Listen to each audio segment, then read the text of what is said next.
ইফতারের জন্য বুট, আর গেল ইফতারের পরে যে খাবার খাইবো তার জন্য রান্নাবান্না চলতেছে। এই যে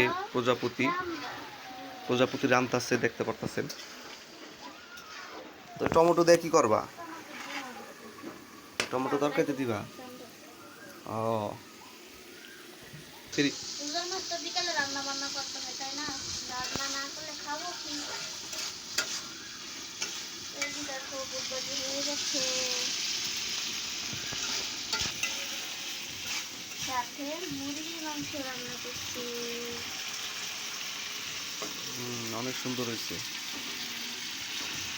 তো তোমার মুরগির মাংসের গন্ধে তো এলাকার মানুষ সবাই পড়বো।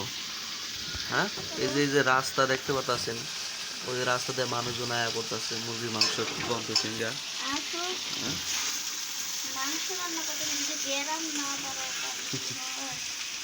তাই তো কও তো, এই আমাদের সাবস্ক্রাইবটা কেন সাবস্ক্রাইব করে না?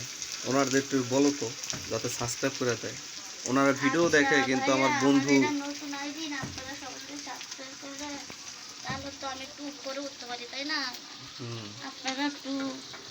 আপনারা যদি বেশিক্ষণ লাগে না তো, 1 সেকেন্ড লাগে একটা সাবস্ক্রাইব আর একটা লাইক করতে, করে দিন। আমরাও সবাই উপরে উঠে, আমরা উপরে উঠতে চাই, আপনাদের মাঝে ভালো ভালো ভিডিও নিয়ে আসতে চাই, তাই না? তাহলে রান্না তো হয়ে গেছে নাকি মোটামুটি। তো আশা করি সবাই ভালো থাকবেন। আল্লাহ হাফেজ।